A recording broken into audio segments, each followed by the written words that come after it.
Hey guys, thank you for stopping by. My name is Hollabec, and the title is not clickbait. I indeed changed my own starter. Isn't that right, Miss Bella?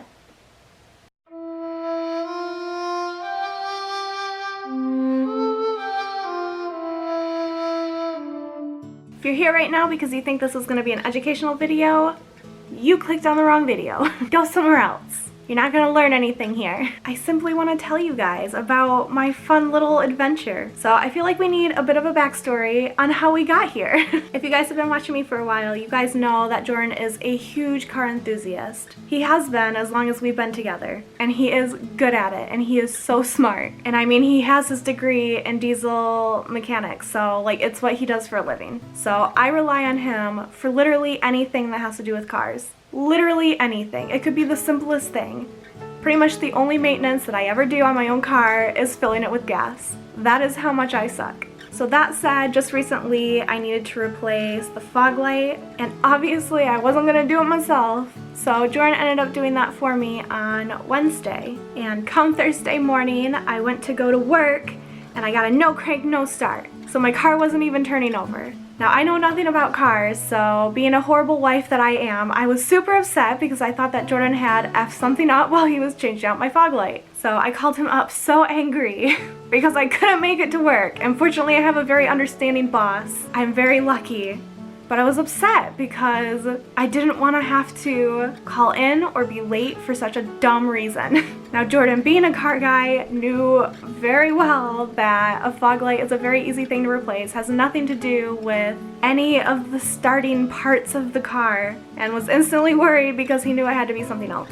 So he gave me two different options to try.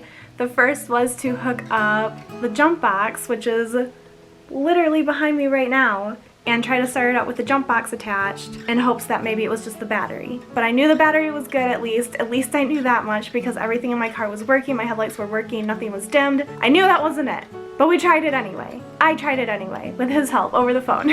And of course, like I already knew, the battery was fine. So the second thing he wanted me to do, I thought sounded absolutely ridiculous. But he told me to take a hammer, actually, that hammer, that's it back there, by the jump box. That's wrapped in a shop towel. That one. He told me to take a hammer and firmly tap on the starter. I thought he was messing with me, and I swear to God, I looked like an absolute clown out there in the parking lot of our apartment complex, just beating on my engine with a hammer. But holy cow, it freaking worked.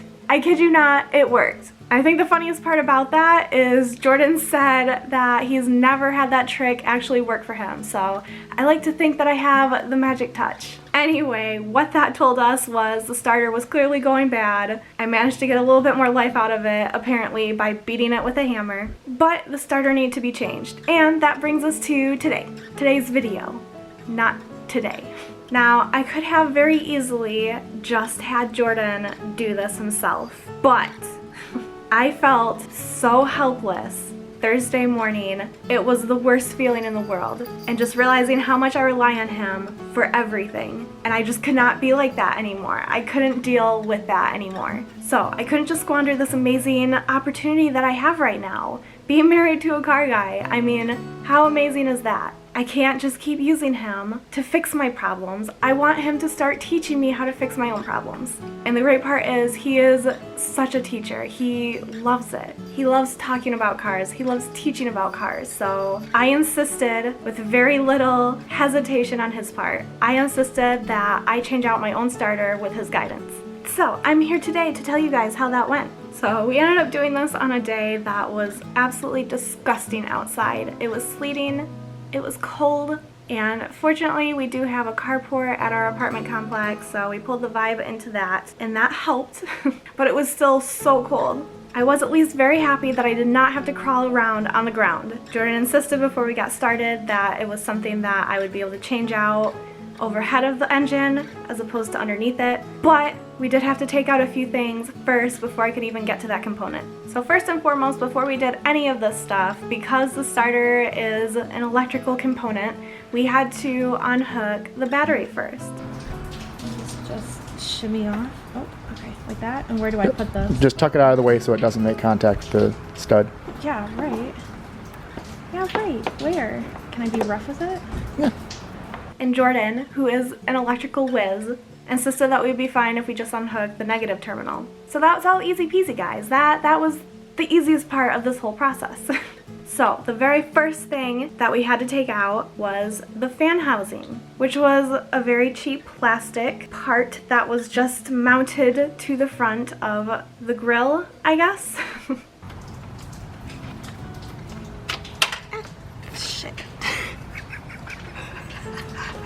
Did you see where it went? No. Wait, just wait. Wait. Oh, I see it. I see it. This is why small hands are so important. Got it? Yeah. All right. Dumb. And it was mounted in place with two 10mm screws. And I remember that because it's the most common type of socket, I guess. So I unscrewed that. We had to unplug a hose to something that I don't remember. And the last thing was to unhook a wiring harness from the back of the fan. And Jordan insists that he did it on his own. He didn't trust me. Apparently my tiny, delicate little artist hands were just too aggressive to carefully pull it out. So that part actually came out very easily, and I was very happy, and I thought all was going well.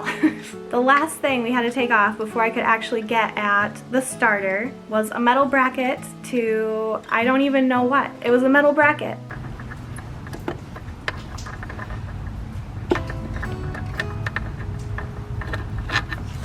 Alright, that one wasn't as long. Now. Okay, so you're going to want to remember that too? That the bottom one isn't as long? Correct. Yep. Hey, it just pops right off. And that one was also held in place by two screws, which were relatively easy to get out. But of course, everything in the engine compartment is so compact and so hard to get around. Even with my tiny hands, it was so hard trying to work in there. I can't even imagine how Jordan does it with his huge, meaty man hands. In fact, look at this, guys. I got my first mechanic ouchie. Do you see that? Do you see it? It hurt. Alright guys, but we got that bracket off, and that meant that I could finally get at the starter. Now, up to this point, everything was relatively smooth. A couple of the bolts were kind of hard breaking loose, but once we got to the starter bolts, the bolts that were holding the starter in place, Jordan so lovingly forgot to bring home the right size socket to deal with that. Because these aren't big enough. What else you got? So I had to do it by hand, manually, with a non-ratcheting wrench that he fortunately had, and it was the only one that would fit those bolts. What? This sucks. Yep. It would be easier if I had the right size ratchet. Yeah, way to plan ahead.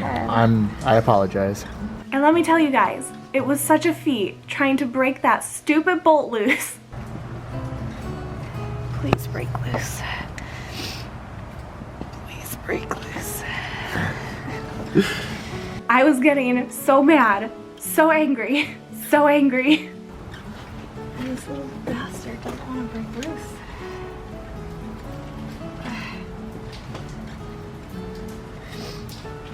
And finally, after struggling for probably like 15 minutes.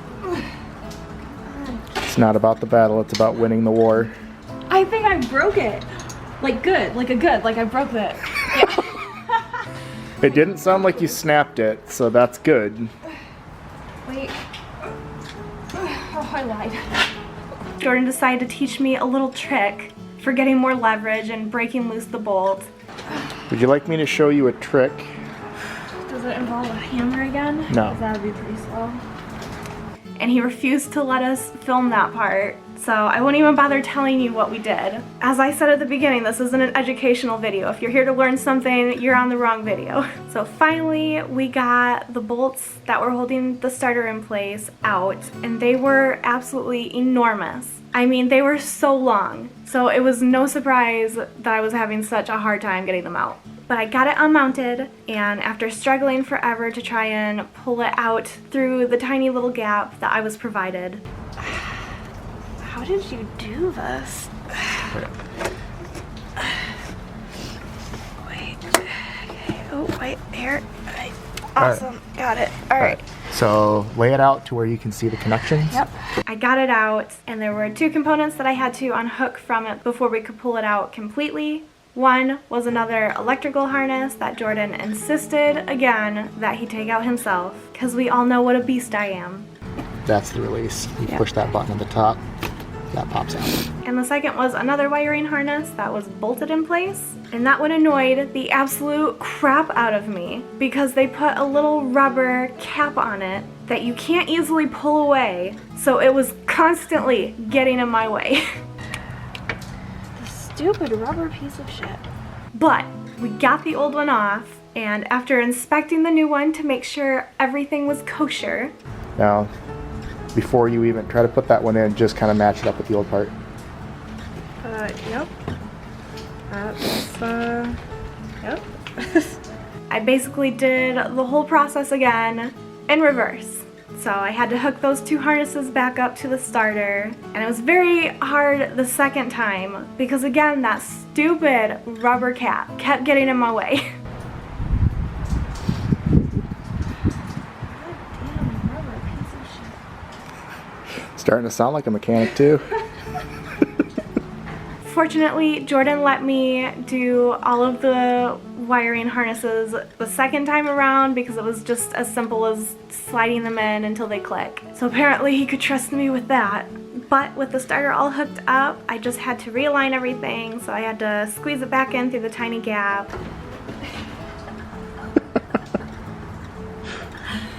It's like the world's saddest puzzle. And get all the holes lined back up again, which I was so surprised. It was a lot easier than I thought it was going to be lining everything up, but it just kind of fit its way right into place, which was so great. And if you push that in place, start to spin it, you should feel it catch thread if the starter's in position. Holy shit, I think I actually fucking got it. Is it catching thread? I actually got it. I got her. You do. I then screwed in the enormous bolts, which took forever because they're so long. I then had to put back the parts that I took out, so that metal bracket, as well as the fan housing, which slid right back into place.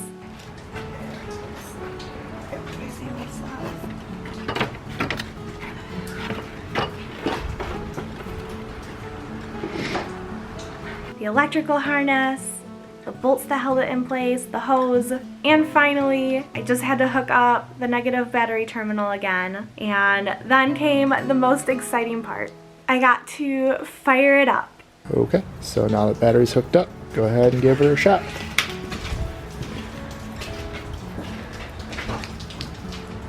Are the keys in here? And I've got my keys, so it's going to be the stupid duplicate. Oh. But it should work.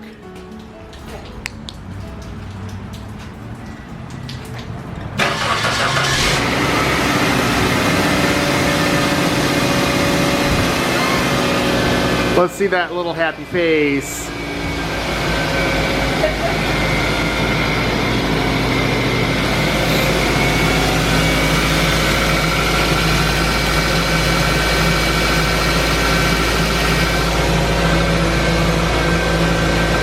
You did it, and you did it all by yourself.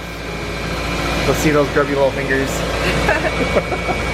So it was so exciting. I was so super worried. I mean, I guess I wasn't too terribly worried, but I was also kind of slightly worried because I'd never done anything like this before. But oh my gosh, it sounded so great. Like, you don't really fully understand how worn down and dilapidated a part is until you get the new part in and just hear the difference. And oh, it was so nice. I was honestly so excited, and I could tell that Jordan was really proud of me too. And honestly, it was a really good feeling. Now, as far as projects go, replacing a starter is really not that difficult, as it turns out. I mean, getting to it is the hard part, really. In fact, if it was more accessible, it would probably be as easy as changing out a car battery. So anyway, guys, that was my little adventure last weekend. I think it is so great that I have Jordan there, not only to take care of me like that, but also as such an amazing resource to learn these things myself. And the fact that it's taken so long for me to take the initiative to actually ask him to help me, honestly, it's disgusting. I hate myself for waiting so long. So thank you, Duber. I know you're watching. I appreciate you so much, and I love you with all of my heart. And as for the rest of you guys, thank you so much for watching. Hopefully this video was entertaining. I mean, the idea of me swearing over an engine while I try to fix a part is just, so great. So of course, if you enjoyed this video, please leave me a thumbs up. Subscribe to my channel if you've not already. If you're new here and you sat through this whole thing because you thought, I want to see this cute girl in pigtails tell me about her fixing her car, then hey, thanks. Please stick around. I am trying really hard to hit 10,000 subscribers by the end of 2020, and you can help with that. Of course, I am doing a giveaway for hitting 100 subscribers. That will be open until the end of this month. It's super easy to enter, trust me. All you have to do is comment either in one of my YouTube video comments, on one of my social medias, so I am on Instagram, I am on Twitter, as well as Facebook, any of those four, including YouTube, any of those 4 platforms. Just comment saying that you want to be entered, and I will enter you. Anyway guys, thank you again so very much for watching, and I will see you the next time around.